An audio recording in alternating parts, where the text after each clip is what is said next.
नमस्ते दोस्तों, आज हम बात करेंगे विधवा के साथ बनेली घटना पे। मैं विधवा थी। मेरे पति की मृत्यु के बाद से मैं बहुत अकेली पड़ गई थी। गांव की औरतों के साथ मैं एक साहूकर के खेत में काम करने जाती थी। वहां एक युवक काम करने आया था एवं वह दिखने में बहुत सुंदर था। हम दोनों की नजरें मिलती थी। एक बार खेत में मैं अकेले काम करने गई थी। उसी दिन वह युवक भी खेत में काम करने आया था। हम दोनों एक पेड़ के नीचे बैठे थे। अचानक उसने मेरा हाथ अपने हाथ में लिया। उस समय खेत में और कोई नहीं था और मुझे समझ नहीं आ रहा था कि क्या करूं। तभी उसने मेरे होठों पर, दोस्तों मेरा नाम सुषमा है, मैं 29 साल की हूँ। भले ही मैं 29 साल की हूँ, फिर भी मैं बहुत जवान दिखती हूँ। मेरे लंबे स्किल वाल, काले भूरे आंखें और मेरा स्मिल फिंगर है। मेरा विवाह एक गांव के युवक के साथ हुआ था। मेरे पति का नाम संजय था। वह दिखने में सुंदर था और मुझसे बहुत प्यार करता था। वह मेरी बहुत देखभाल करता था। मेरी हर ज़रूरत का ख्याल वो रखता था।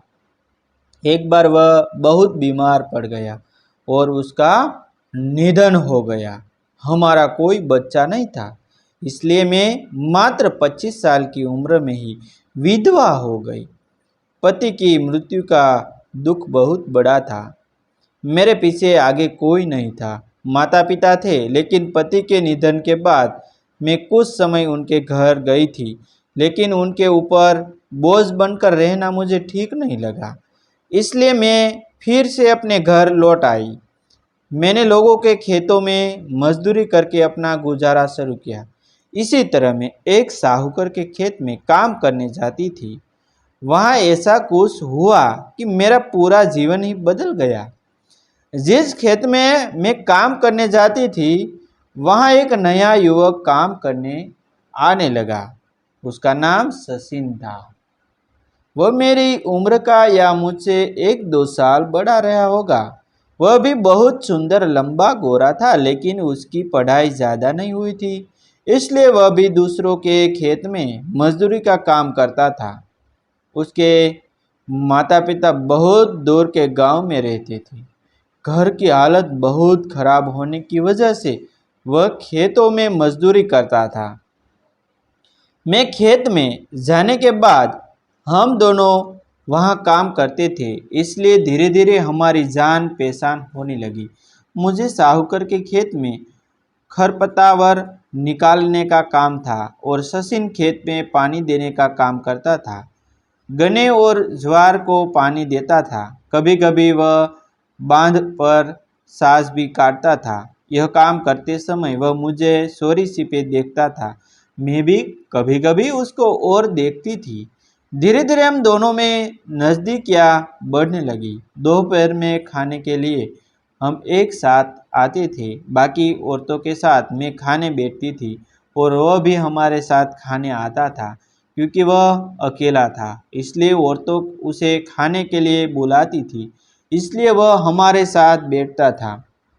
खाते समय बाकी औरतें सचिन की बहुत मजाक करती थी। कहती थी कि सचिन, तू शादी कब करेगा? तेरा तो काफ़ी उम्र हो गया है। अब कोई लड़की देख ले, नहीं तो हमारी सुषमा है, देख ले वह सुंदर है, तुझे पसंद हो तो बता देना। लेकिन वह हंसकर बात टाल देता था। कहता था, क्या बताऊँ, घर की गरीबी है, और वह जानबूझकर उस विषय को नज़रअंदाज करता था। लेकिन औरतें जानबूझकर उसकी छेड़खानी करती थी। उस पर वह शर्माता और हंसकर बात बदल देता था। इसी तरह हमें दोनों के बीच नज़रों का खेल शुरू हो गया। एक बार ऐसा हुआ कि उस दिन खेत में बाकी औरतें के नहीं आई थी। मैं अकेली खेत में खरपतवार निकालने गई थी। बाकी औरतें छोटे मालिक के खेत में गई थी और सचिन भी पास के खेत में पानी दे रहा था। सुबह से हम दोनों अपने अपने काम में व्यस्त थे। दोपहर हो गई थी। उसी दिन बाकी औरतें नहीं थी, सिर्फ मैं और सचिन ही थे। मैं एक पेड़ के नीचे खाना खाने बैठी। तभी सचिन अपना पानी देने का काम रोक कर खाने आया। हम दोनों आमने सामने बैठे थे। हमारी थोड़ी बहुत बातचीत शुरू हुई। सचिन बोला, आज औरतें नहीं आई? आज औरतें नहीं आई? शायद दूसरे खेत में गई होगी, कल आएगी। मैंने अपने डिब्बे की रोटी और सब्जी उसे देने लगी। तभी उसके हाथ का हल्का सा स्पर्श मेरे हाथ से हुआ। मुझे वह स्पर्श महसूस हुआ और मेरे शरीर से चैन दौड़ गई। सचिन ने मेरे ओर देखा और मैंने उसकी ओर। हम दोनों हल्के से हंसे। फिर वह मुझे पूछने लगा, तुम्हारे माथे पर कुमकुम नहीं है, तुम विधवा हो क्या? सचिन की यह बात मुझे बहुत शुभ, है ना, अशुभ, उसने कोई गलत सवाल तो नहीं पूछा था, लेकिन मुझे मेरे पति की याद आ गई। मैं सचिन को बताने लगी, हाँ, कुछ साल पहले मेरा विवाह हुआ था। शादी के 4 से 5 महीने बाद ही मेरे पति की मृत्यु हो गई। तब से मैं अकेली हूँ। मेरे पीछे आगे कोई नहीं है। माता पिता है, लेकिन मैं उनके घर ज़्यादा नहीं जाती। तब वह बोला, तुमने फिर से शादी क्यों नहीं की? मैंने कहा, मेरी हालत तेरी तरह ही है। पहले से शादी हो चुकी है, तो दूसरी शादी कौन करेगा मुझे? दूसरी शादी कौन करेगा मुझे? और इतनी भाग दौड़ कौन करेगा? इतना बोलते समय हमारे आसपास कोई नहीं था, इसलिए हम दोनों के बीच एक आकर्षण पैदा होने लगा। सचिन मुझे बहुत गौर से देख रहा था। मैं उसकी ओर देखने से बच रही थी। बात करते करते हम दोनों का खाना हो गया। खाना खाने के बाद हम 10 से 15 मिनट के लिए थोड़ा आराम कर रहे थे। उसी पेड़ के नीचे मैंने अपना तौलिया लपेटकर सिर के नीचे रखा और लेट गई। नींद नहीं आ रही थी, लेकिन थोड़ा आराम करने की ज़रूरत महसूस हो रही थी। मेरे पास सचिन भी एक तरफ सिर के नीचे हाथ रखकर मेरी ओर मुँह करके लेट गया था। उसका पूरा ध्यान मेरी ओर था। मेरा हाथ जमीन पर ही था। उसने अपना हाथ मेरे हाथ पर रखा दिया। मेरा ध्यान उसकी ओर था। शायद उसे लगा कि मैं उसे पसंद करती हूँ, इसलिए उसने एक कदम आगे बढ़ाया। फिर मैंने उसका हाथ अपने हाथों में लिया। सचिन हंसते हुए मेरी ओर देख रहा था। मैं भी एक तरफ करवट लेकर लेट गई। अब हम दोनों की नज़रें एक दूसरे में डूबी हुई थी। हम दोनों धीरे धीरे करीब आते गए, जैसे कोई अदृश्य बल खींच रहा हो। शशि ने अचानक मेरे होठों को अपने होठों से छू लिया। मैंने आंखों बंद कर ली। उसी पल को महसूस करने के लिए हमारे चुंबन का सिलसिला चल ही रहा था कि अचानक बाइक के इंजन की आवाज़ ने हमें झकझोर किया दिया। शायद खेत का मालिक लौट आया था। हम दोनों तुरंत एक दूसरे से अलग हुए और तेजी से उठकर बैठ गए। कुछ ही पलों में मालिक की गाड़ी आकर रुकी। उसने पूछा, सुषमा, तू अकेली ही काम कर आई हो, बाकी औरतें कहाँ गई? मैंने जवाब दिया, वे सब छोटे मालिक के पास चली गई है, कल से आएगी। उन्होंने सचिन को भी किसी काम से साथ ले लिया था। सचिन जब गाड़ी पर बैठा तो उसकी नज़रें मुझ पर टिकी थी। उसके चेहरे पर एक मधुर सी मुस्कान थी, पर दूर जाने का एक हल्का सा गम भी था, झलक रहा था। वह घटना मेरे मन मस्तिष्कों में गहरे उतर गई। उसी रात नींद मेरी आंखों से कोसों दूर थी। सचिन के बारे में सोचते सोचते रात कट गई। मैं अब उसके प्यार में पूरी तरह डूबी चुकी थी। उसके लिए हूँ सुमन की याद बार बार मेरे सहने में ताज़ा हो रही थी। अगले दिन सभी औरतें लौट आई, पर सब अब सचिन से अकेले में मिलना मेरे लिए एक ज़रूरत बन गया था। बस यही सोच रही थी कि कैसे और कहाँ मिले। सचिन भी सामान्य की तरह काम पर आया। पूरा दिन हम आंखों में बातें करते रहे, बस देखकर मुस्कुराते रहे। दोपहर के भोजन के समय भी यही हाल था।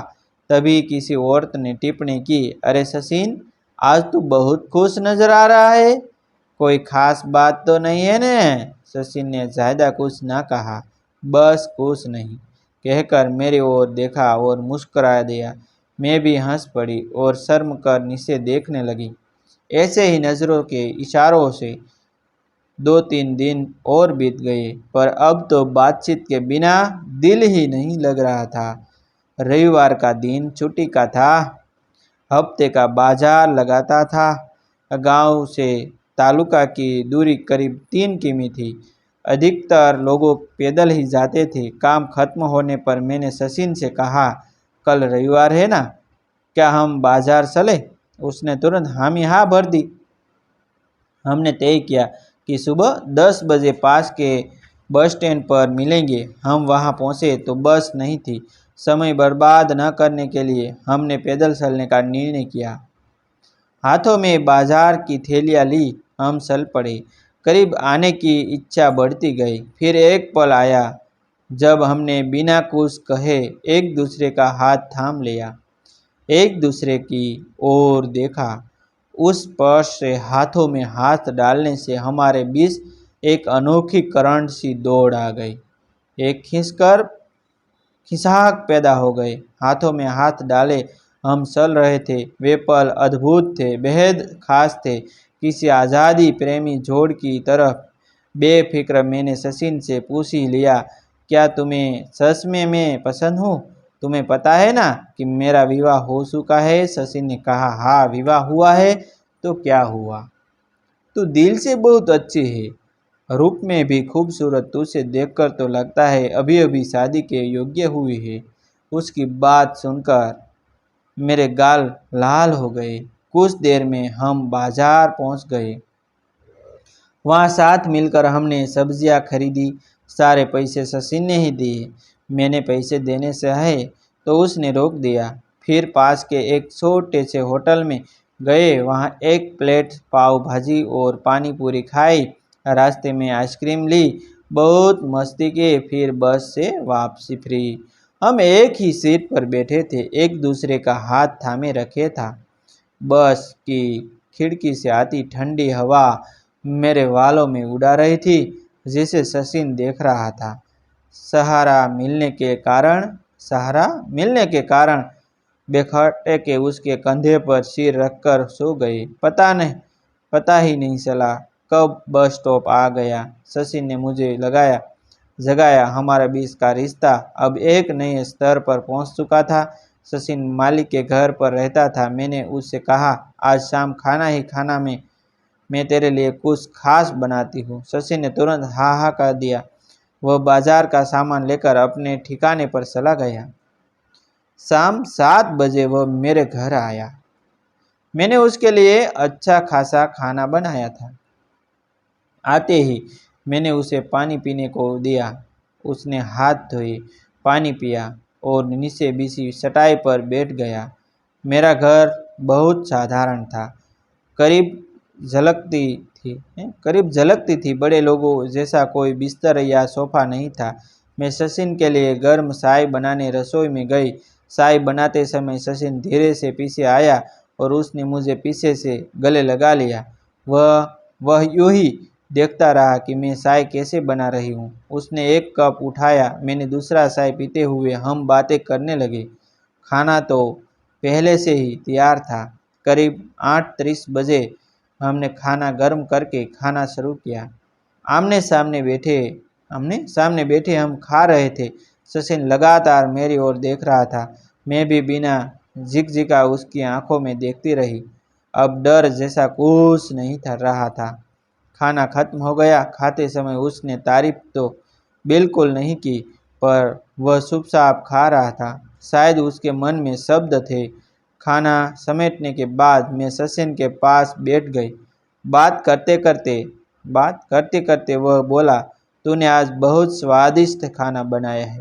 ये कहते हुए उसने मेरा हाथ अपने हाथों में ले लिया और बोला, तेरे हाथों में तो जादू है। मैं उसकी आंखों में देखती रही। उसने मेरे हाथों को चूम लिया। मैं उसकी बाहों में समा गई। हमने एक दूसरे को प्यार करना शुरू कर दिया था। वह रात सचिन ने मेरे घर पर ही गुजारी। सुबह होते ही वो चला गया। उसी दिन हमने तय किया कि अब हमें एक साथ जीवन बिताना है। हम दोनों गांव के मंदिर में जाकर विवाह के बंधन में बंध गए। हमारी शादी में वे सारी औरतें और हमारा मालिक भी मौजूद थे। औरतों को बहुत अच्छा लगा क्योंकि हम दोनों कभी ज़्यादा बात नहीं करते थे। हमारी शादी होगी इसका उन्हें अंदाज़ा तक नहीं था। सबने हमारी खूब सराहना की। सचिन की खास तारीफ हुई क्योंकि वह कुंवारा था, फिर भी उसने मुँह जैसी विधवा को मेरे अतीत को स्वीकार किया, प्यार किया। यही उसकी सबसे बड़ी खूबी थी। वह मेरी देखभाल करने लगा। हम दोनों अब भी उसी मालिक के खेत में काम करते थे। धीरे धीरे हमने पैसा बचाए। उन्हीं पैसों से हमने एक एकड़ ज़मीन खरीद ली। अब मैं अपनी ही ज़मीन पर काम करती हूँ। दूसरों को खेत में मजदूरी करने की ज़रूरत नहीं है हमें। हम बहुत खुश हैं। कुछ महीनों बाद मैं माँ बनने वाली हूँ और एक प्यार से बेटे ने जन्म लिया। बेटा बहुत सुंदर है, बिल्कुल उसके पिता जैसा। हमारा छोटा सा परिवार बहुत सुखी है। जीवन कभी कभी इतना कठिन बना देता है कि दोबारा प्यार करने का एहसास टूट जाता है, पर जब कोई बिना किसी शर्त के, बिना पूछताछ किए हमें जैसे ही वैसे ही स्वीकार कर लेता है तो जीवन को नया अर्थ मिल जाता है। सचिन और मेरी यह यात्रा सच्चे प्यार और गहरे विश्वास की मिसाल है। भले ही जिंदगी ने हमें कुंडे में फेंक दिया हो, पर कोई आकर हमें सोना भी बना सकता है। यही हमारे प्यार का सार। आपको यह कहानी कैसी लगी कमेंट करके हमें ज़रूर बताइए। दोस्तों, ऐसी नई नई कहानी सुनने और देखने के लिए हमारे चैनल आप सब्सक्राइब कर लीजिए, जो आपको जीवन में कुछ नया करने के लिए हमारा चैनल आपको अवश्य प्रेरित करता रहेगा। थैंक यू दोस्तों। मिलते हैं एक न्यू कहानी के साथ, एक नया वीडियो के साथ। तब तक बने रहिए हमारी चैनल के साथ।